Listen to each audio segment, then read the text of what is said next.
So I call the crew and I say, oh, I have this idea and I just need a validation, you know, like make sure that it's the right thing to do or whatever, just talk a little bit. And straight up the crew say, yeah, man, that's a good idea. But man, technically, I think it's impossible. I say, no, wait, give this on my hands and I check. If you think it's a good idea, we will do it.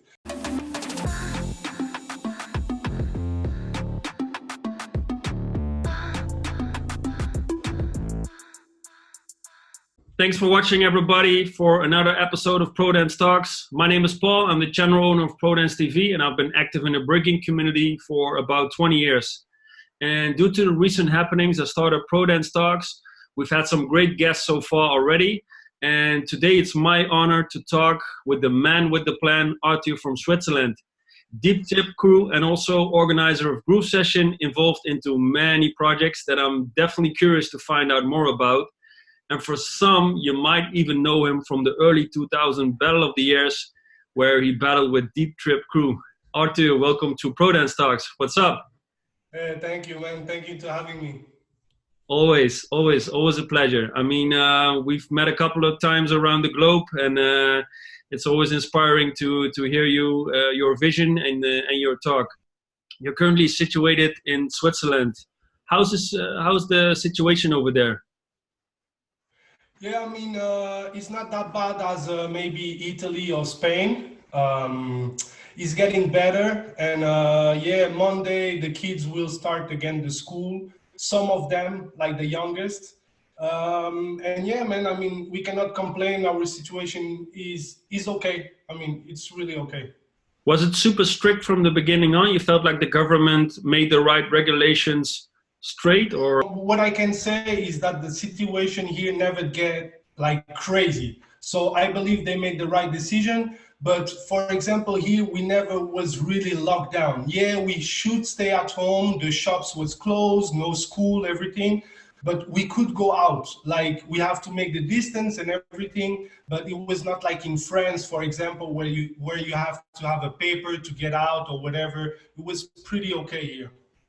Is it going to be for dance schools as well, or that they're going to open up for kids, or is it going to be closed for now?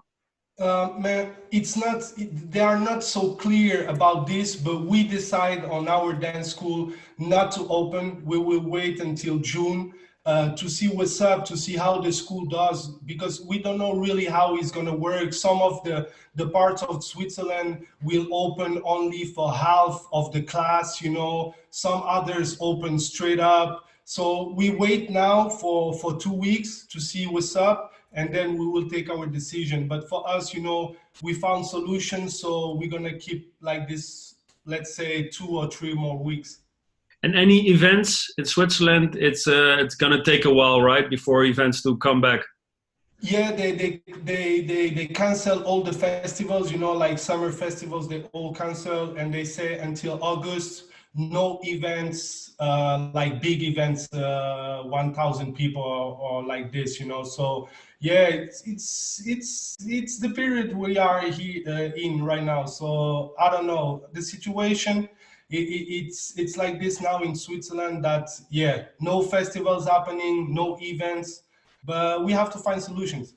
How do you stay in touch with, for example, the students of the dance school? You have a dance school in Neuchâtel in Switzerland called Groove, right? Yeah, exactly. Actually, it's a breaking school. We have 200 students, and yeah, straight away, like first week, we did stuff that we was talking about for 5 years. In 1 week, we pulled that off. So the idea is, first of all, to have a newsletter every Monday with some content, cultural content, you know, stuff that you don't take the time to teach during the classes, because you have 1 hour 30 or 2 hours or whatever, and it's hard to put everything on one class. So straight up, we put some content. We have like, of course, playlists to make sure that they keep practicing. We have tutorials, of course. We do challenge also, stuff like this, not especially in social medias, but between us, you know, to keep motivate. The online classes we do, of course, and a lot of content, you know, about music, about who is who, you know, cultural stuff, and make sure that to take this time as a profit. I mean, to make sure they have a lot of time at home, they don't know what they don't know what to do, and we try to bring stuff for them to keep going. I mean, Nice, man. To me, I was really impressed. I mean, from the times I've spoken with you, it's always that you always look ahead, right? You look for opportunities, and especially in these times, I was amazed by the speed that you guys, not only you, obviously, there's a whole group of people who share that same vision, were able to pull off the Groove e-session so quick in such a way that it looked really professional, and you only had how much time to prepare for this one? Like, so the lockdown, 1 week. So I took 1 week for the dance school to set up everything for the dance school. So it means the newsletter, the online classes, you know, they can sign in and organize all the things that we need to organize for the school. It took 1 week. And after that, we focus on finding solutions on the current situation. And 2 weeks after, Groovy session was already happening. was it an idea that came before, or really solution approach in 2 weeks time, gather the team, set everything up, and work like crazy, just like organizing the actual event, you know?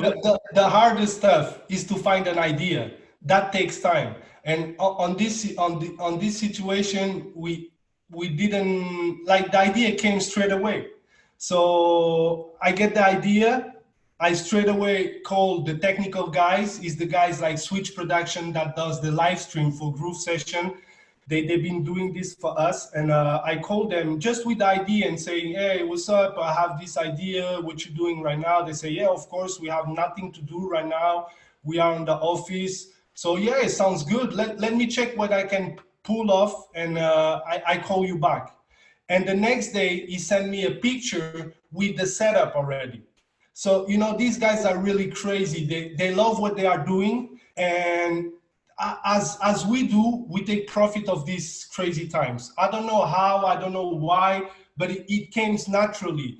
And we have the chance, let's say right now, the chance maybe to be really a small group of people. So I call the crew and I say, oh, I have this idea, and I just need a validation, you know, like make sure that it's the right thing to do or whatever. Just talk a little bit, and straight up the crew say, yeah, man, that's a good idea, but man, technically I think it's impossible. I say, no, wait, give this on my hands, and I check. If you think it's a good idea, we will do it. And everybody work like this. Like, yeah, the guys from the technical point of view, they say, yeah, I think we can do it. And you know, at the same time, we took no risks. We give everything we had, and no matter what, we will live with the results, you know? So the situation make that you cannot do wrong. Imagine that everything crashed, and I was sorry for the B-boys, but at the same time, we try something, and that's it. We must try something. How was it received by the audience? I mean, or maybe let's first go back to the dancers, the first dancers that you reached out to, for example, the kids. Were they like, oh, okay, I'm going to set this up, I'm totally down for this? Or because obviously getting an invitation for an online battle is totally different to like actual traveling and going to an actual battle. How was the first reaction from the dancers that you invited? So first of all, we decided to do the kids first. It was a decision because we knew that the adults is different, and it's normal. The kids don't care where they're gonna dance. It can be on the apartment. It can be on front of 10,000 people or practice spot. It doesn't matter. And we knew this. And we have also the chance that all the guys that we invite first, they know us. They know how we treat people. They came already to Neuchâtel. So we have like, I don't know, a relationship somehow, you know? And so they trust us, and all the kids say straight away yes. Some of them say, you know, I don't have so much space and stuff like this. I say, but that's the point. You don't have space, but you can do something. And yeah, and they say straight up, yes, let's do it. And we did it. So the first live was pulled off when? I think beginning of April, somewhere around that time. How were the reactions from the audience? How was it received? I mean, from all the comments that I saw, the people was like amazed to have something like this, because a lot of people already did before COVID, you know, these online battles with videos and stuff. But to came out with like really live, the people, some people was thinking that was fake, you know, like we recorded or whatever. But yeah, I mean, all the all the feedbacks that I get was really cool. At the same time, I will never came out with this idea if it was we was not on this situation. So for this current situation, we got like mad props, and especially for the technical guys, we have so many comments like say, hey, props to your technical guys and stuff. And yeah, at the same time, they did the work. You are one of the faces of Groove Session when it comes to organizing the event, and also I think one of the spokespersons to reach out and really stand for your event. But it's not only you who organizes. Obviously, it's a whole team that you mentioned before. But still, you need to have that same kind of motivation that everybody is kind of in it together, has that effortless state of mind to do a lot of work. How are you able to motivate them, or is it the other way around? I mean, the thing is, we have this mentality to say you have to do what you love to do and what you want to do. We are not a company. We are all volunteers. Nobody get money with this. So, I mean, if you want to do it 100%. And that's exactly what's up with this team. We have many projects, and sometimes people say, yes, I'm on it. Some others say, no, I don't want to do it. And it's all good like this. I mean, I call the people, I ask what you think about, it's a good idea, it's a good idea, no, I'm not feeling it, all right. If there is enough people that wants to go on, we do it. If it's not the case, we leave it. Was it also the same situation how you started Groove Session, the actual Groove Session event in 2016 for the first time, to say, okay, if we're going to bring a new event like this into the international breaking community, it needs to be from the get-go, it needs to have a certain level, a certain approach. We need to do it 100%. We're not going to test it and see like how it's going to be perceived. No, it, to me personally, when I witnessed the first edition of Groove Session in 2016, it was already so professional with the whole media approach, the judging, the live, the whole setup. Yeah, this one was crazy. This one, it was not our first try. I mean, we organized already a lot of events. We've been doing Groove Session Kids. It's a, you know, everything starts from a b-boy, then we opened up the school, and then when we had students, we had to propose something for them to make sure that they understand what is really breaking, because breaking is it's not a dance class. So we came out with a Groove Session Kids. It was just the idea to give them the opportunity to go to a real event with a DJ, with live band, you know, also giving the possibility to go against someone with the same, more or less the same age. Because back then, I mean, 10 years ago, it was just like under 16 years old. But I had students already with 8 years old. What they gonna do, you know? So we did that. Then we did some international battles, like, you know, opportunities on festivals or stuff like this. And then I decided, you know what, we need to do our thing exactly how we want to do it, you know, from the beginning. And it took me 1 year working every day a little bit, you know, not something crazy, but every day I was making sure that I had my head on this event, Groove Session, and slowly we built this. You know, we travel so much, we had the chance to go so many events that we know what is good for b-boys, what is not good.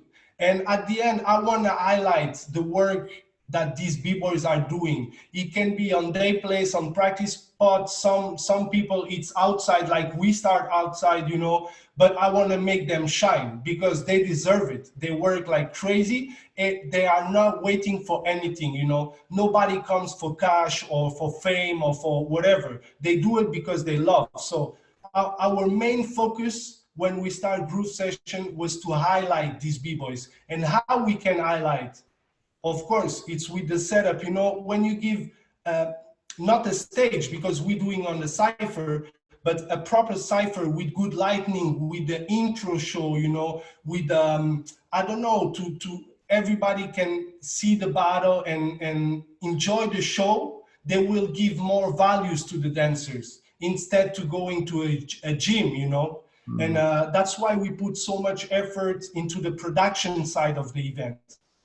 But it has to come from a certain experience and background. What you're mentioning, the travels, the being co-producing other events, meeting a lot of other people, and is the crew Deep Trip in that also still heavily involved, maybe into other roles and responsibilities like that, but.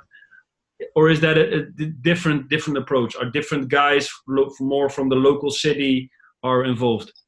No, it's mainly the crew. It's mainly the crew. Of course, with the time, when we start was only the crew, and I start this, and then the crew like 100% follow.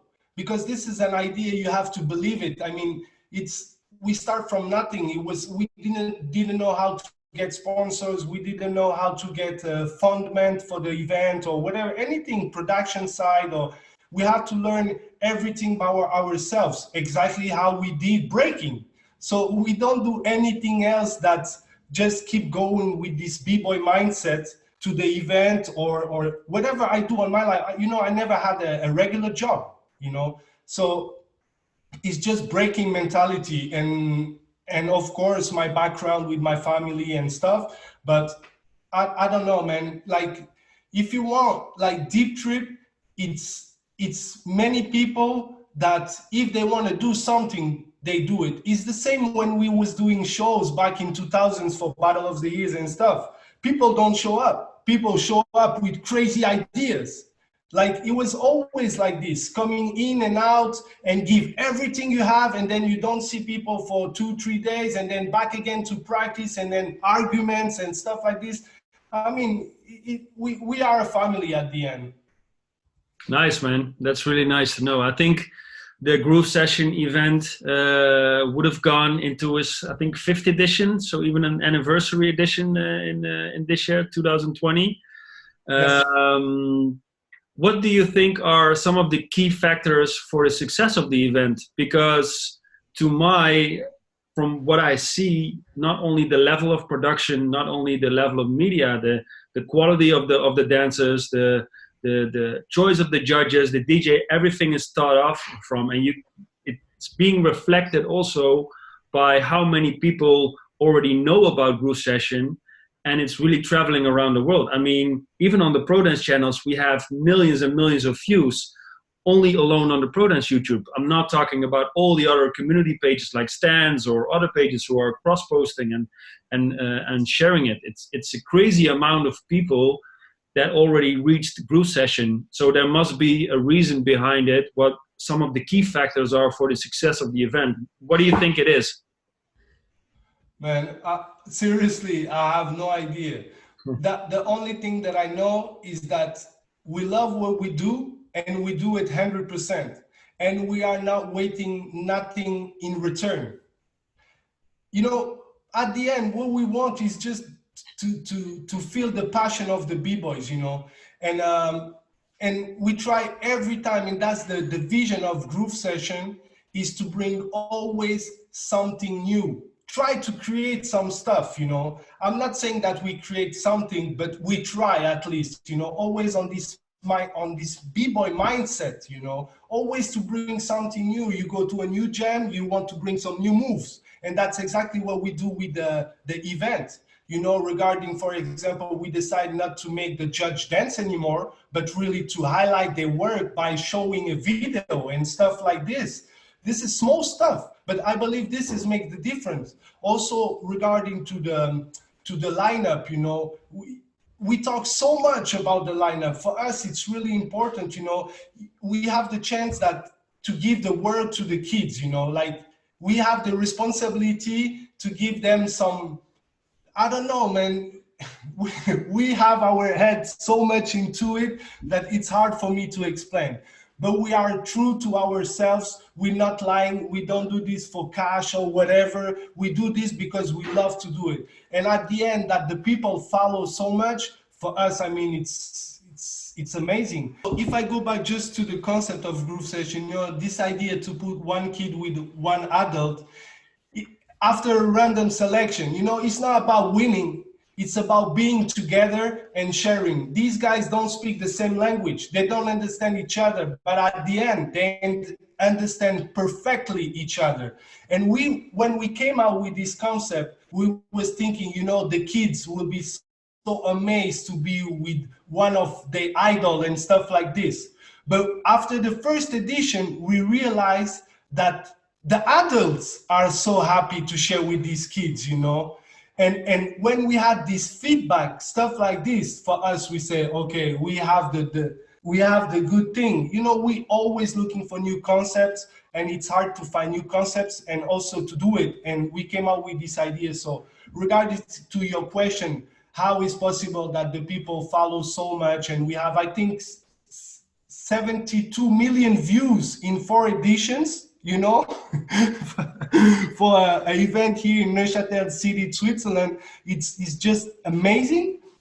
And I think it's regarding to the concept. Absolutely. I mean, I can remember, I think it was the first or the second edition where a more local b-boy, Lotus, made it pretty far in the event. And it must be also inspiring for the local dancers that such an international lineup goes to their city, where they live in, where they train, to their school, and suddenly it's like an invasion of the world's best dancers and the world's best breaking kids as well. And it must be super inspiring for those kids as well, right? That was the main, I mean, that what we was trying to do, is to give the opportunity to these kids to do something that is not possible without this concept, you know. And Lotus is my students, you know. He won in 2017. I was the first amazed, you know. I was not expecting for this, but he did the work. He had the chance to be with Stripes. They have a good exchange. They felt the vibe. They was 100% on it. And especially, they didn't give up, never. And I think that's the lesson that we have to keep in mind. Never give up, no matter what, you know. And we see on this current situation, nobody is giving up. I mean, I look around me, at least around me, and what I see on social medias and stuff, nobody is giving up. Everybody is giving what they can, when they can, and they do it. And I feel a good energy around. Absolutely, man. That's absolutely true. For me, it would be great to find out a little bit more also about the other projects that you're involved to, because sometimes I see flashes coming by, and I remember a while ago we released a documentary about La Résidence that's connected to the Break Social Club, if I'm correct. So. Yep. What can you tell about the Break Social Club? What is it? What's the aim of the people who are in that? Break Social Club, it's a club. The idea of a club is to be together and share, you know. So Break Social Club does different things than breaking events, like breaking battles, let's say. It's more the cultural point, you know, the things around the events. Like Admir says, on your last interview, it was like saying that, you know, it's before, after, the after party, stuff like this. That's exactly what we try to create on La Résidence, is to put 10, 15 b-boys in one mansion together with no goal. Then, I mean, no battle, no battle, just being together, sharing, exchanging, and that's it. You know, is these moments that when you travel are stay on your mind. It's like before, after the battle, and we try to put this like for a full week, you know. And that was the idea with La Résidence. And also with Break Social Club, the amazing things that I believe we do together is stuff like, you know, move diggers, you know, sharing the knowledge, making sure that the people know what's up and what these amazing dancers are doing, and not just on the battle side, but on the lifestyle, you know, how they use this mindset to be someone. And when I say someone is someone good, I mean a person, maybe a father or whatever, is all around, not just the stage and the lights and no, there is so much more on breaking, and that's exactly what we try to highlight through Break Social Club and La Résidence. Is it somewhere that people can see the interviews or stuff that you're mentioning? Is there an online channel that people can go to where they can see those kind of content? Because what you're talking about right now is really valuable, you know, to go more in depth, to give people more knowledge than only just what they see on the battle floor. Where can we direct them to? Yeah, we have a YouTube channel, we have a Facebook page, Instagram, but the reality is that we are really bad at social medias. You know, we have to get better on it, but it's no problem. We have time and we will get better. But we have some good content that we want to share, and you help a lot regarding this. You spread the documentary La Résidence, and yeah, we have to get better on social medias, but we cannot do everything. I mean, but we're learning, we're getting better, and at the same time, if you want to follow us, yes, you can on YouTube, Instagram, and Facebook. Break Social Club. Nice, good to know, man. I'll add the link below. Let me take it back a couple of years, maybe even a bit more than a couple of years, because my career started, I think, 96. And from the many Battle of the Year moments, I know also the early DVDs from Battle of the Year, like the Deep Trip shows. I can even remember a battle against Top 9 for third place, where you were doing some crazy handstand freezes and elbow variations and stuff like that. Obviously, that's on the dance floor, and even with successfully competing at the BC1. I think it was end of or early 2010s, something like that. 2014. 14, yeah. We even competed at the Western European final, right? Exactly, yeah. In Finland, in Helsinki. Yeah. Can you take us back maybe to one of your top moments from your breaking career? It doesn't have to be the victories. Obviously, that's nice, and there was people maybe really see like, okay, this is where we know this guy from, but take us back to some of your favorite moments. I'm really curious to find out. Well, I could say exactly the two moments that you was talking about. Battle of the Year 2002, getting the third place versus Top 9 with Deep Trip Crew. And of course, 2014 to get to the semi-final on the European BC1. Of course, it could be this. And especially Battle of the Year, you know, just to tell you a little bit the mindset of Deep Trip, we was already on the venue drinking beers when they called us and saying, hey, you're gonna compete for the third place. What are you talking about? No. And we run on stage and we did this, you know. But at the end is not this. At the end is what I said before. It's before the battles, after the battles, the ciphers, this sharing experience. I don't know, man, just be with people, talk. It can be so much stuff. You know, I don't have a good memory. I have people on my crew with good memory that remind me things like this. But what I can tell you, stuff, you know, like happened last edition of Groove Session. We was on the before party with the caveman, you know, and he started to talk with us about the shoulder windmills, you know, and talk about this story. Stuff like this, man, that's the crazy moments that I had on breaking. You know, it's something small, it's nothing crazy, that's the moments that I love. That's why we're doing events like this, man. Is to keep going with these feelings, with these emotions. I don't know, man. It's so much love and so much passion about breaking that, yeah, it's the thing around competitions.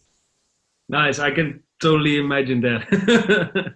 I mean, being being on the stage on such a big event like Battle of the Year, all the way already in the early 2000s, have you seen the change of the bigger championships to what it is right now and what it maybe even will become in the future? You know, like, do you think that in the future for breaking, those championships like Battle of the Year will still have a proper place in the breaking community to be organized? That's exactly what I love about breaking, is that you can do what you want. It's possible. You know, it can be like crazy big events, but it can be also small jams. You can also go practice with your crew, just with your crew, you know? I mean, there is place for everything. So this whole argument about, for example, Olympics or stuff like this, man, it's one more event. Okay, it can change some stuff. Okay, you can like have criterias and stuff like this. So do it the event that you believe that makes sense, because we can do it. It doesn't have to be so big and with cash and everything, with sponsors and stuff. You can do on your level. You can even take your students and do what you want with them. I mean, you know, we have possibilities. We have stuff that we can do. And what I have in mind is just do what you want to do, what you like to do, you know. And so, yeah, I believe there will be big events, will be small jams. There is so much people doing crazy stuff. Now I'm thinking about, you know, Tequila doing his jam like on the small stuff like this. It's perfect. I mean, there is space for these guys, like there is space for Toma of Battle of the Year. I mean, there is space for everybody in breaking. Nice, absolutely true. Absolutely true.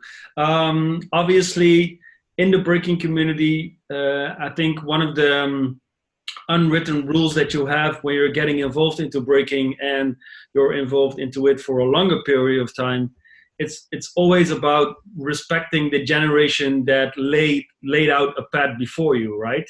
And to honor them as well. And I think you do an amazing job, for example, with the Groove Session event, to give them a spot like you did with Caveman, but also with Migas, for example. That was so great to see, because in that way they feel respected as well. But from all those people, is there a specific person in the breaking community you get inspired by, or you look up to, and you feel like, okay, this person I deeply respect? Man, I have so many people that I deeply respect.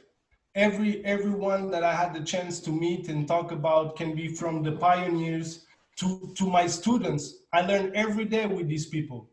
I mean, it's just, you have to keep a student. You have to keep with this mindset to exchange, to learn. And yeah, man, there is so many from the OGs. I don't know, man. I have many respect. I don't want to even say names, because I will forget some of them, you know, that I truly respect. And I have the chance to meet so many guys that make breaking as it is today, from the pioneers to the guys that bring to the next level, to the new generation right now. I mean, no, man, it's hard for me to say names, but I have a true love for all these people that bring something to the table, regarding to movement, regarding to anything that bring our culture, that keeps our culture alive. Because it was supposed to be a fashion, right? Breaking. And it was supposed to be somehow, one point it's supposed to end. You know, I was born in Portugal, and every year I went to Portugal as a kid, and every time the people talking to me, hey, that's over. I mean, breaking, it's over. It was back in the 80s. What you doing? You still breaking? Well, you know, but they don't say this anymore. so I don't know, man. I don't know. I think the good thing is that we can, I mean, knock on wood, but can say that it will never really disappear. You know, like maybe the bigger championships will disappear. Maybe even things will get a lot bigger, but really disappearing, no, I don't see that. I don't see that happening. But take me back to then maybe the way of how you got into the breaking scene in the first place. Was it in Portugal, or did you move earlier to Switzerland, and that's your first approach with hip hop and breaking? Yeah, yeah. My first approach was in Switzerland. I came to Switzerland with 4 years old, so I was like a small kid.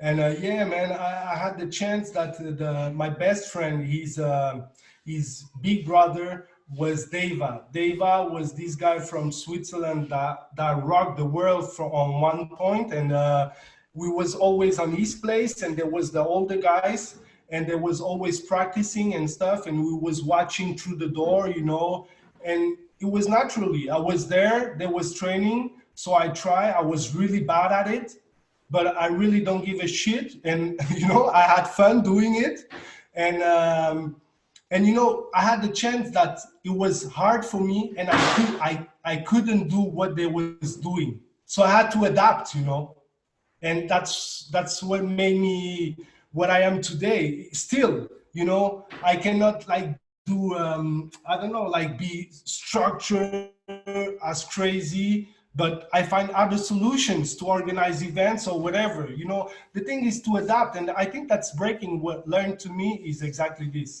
to adapt on any situation, and if you can't in another way. And yeah, and I start like this, watching the old guys from Neuchâtel. It was Unique Version. I don't know if you heard about. They've been to Battle of the Years many times, and I did the first Battle of the Year '98 with them, because some of them was injured, and they called the young guys, you know, from the city. It was me and Mario, and we went there. We didn't did the qualification in Switzerland, but we went straight to Battle of the Year, you know, because they need it. And and yeah, that's where it starts. And from there, I never stopped. I never did something else. Then I traveled, do some battles, living still on my mom's house. Then we start the school. It was working pretty well, you know, like, I mean, 10 years ago, we had already like 100 students, stuff like this was, at this period, was amazing, you know. Nobody was like a breaking school. I'm not talking about a dance school. It was, now it's normal to have a break school, but before it was like, it was crazy. But I don't know how, but we did it. Just, you know, believing in, you know, just having this faith, not like religion faith, but the faith on breaking. And yeah, that's where I start my Neuchâtel city, from Unique Version to Deep Trip to now going on with the event school, and you know, keep having fun. And if you had to hand, if tomorrow it will stop, man, it will be enough. We had so much fun, man, so much fun doing this. It was like really, I don't know, man. It's so much pleasure, fun, passion. It's nothing else. Hopefully, it's gonna keep going. Absolutely. Oh, you already had like two great additions for Groovy session. The one with the kids, then the adult b-boys came in as well. Big shout out to Nasty Ray for putting really in the work of understanding what it means to have that online battle going on, and how to rip it. Absolutely amazing. Is it the last that we've seen from Groovy session this year, or what's on the roster? No, man, it will be not the last. It will not be the last. But let me say something about Nasty Ray. You know, that's exactly how we see breaking. We don't see breaking to win. We see breaking to have fun. You know, he was on the street and using what he had around. And that's exactly what I'm trying to say for now. I don't know, 40 minutes or whatever, you know, it's exactly this. And I was so happy to see this, man. It was really like a beautiful moment. And no, we will not stop. So this Saturday we will have the big girls. We have to give a platform for big girls, because they are rocking it, and they are just amazing, and they deserve it. So that's gonna be the big girls edition Saturday, and then let's see. Should be something in 3 weeks, something else. but let me fix everything before to talk. I prefer when it's already fixed. And we have some more ideas that we want to share and we want to go on with, especially also for Groove Session this year. Is supposed to be in September 12th, Groove Session. If we cannot make a crazy big event with 1,500 people, we will find other solutions. So let's see. I don't know, man. It's challenging, and I love challenge. We're not gonna bring you down that easily, right? So No, I'm still scared that at one point with this current situation, I mean, that one point I will get a slap and like, oh shit, oh it's really hard. Until now, that's not the case. So let's keep going and let's keep positive. that's the right attitude. Absolutely, man. I deeply respect that. Looking forward to this weekend, to be honest, for the Beagles wrapping this weekend a Groovy session, and for what's to come. Well, we'll definitely be on the lookout for that. Artur, I want to give a massive thank you to you, but also the whole Groove Session team, Deep Trip crew, and also the guys from Break Social Club. Everybody is involved. But thanks a lot for sharing your knowledge, for sharing your thoughts, and Thank you. let's look ahead, man. Let's look ahead and the opportunities that we have, because we have plenty of ideas, and let's make it happen. Exactly.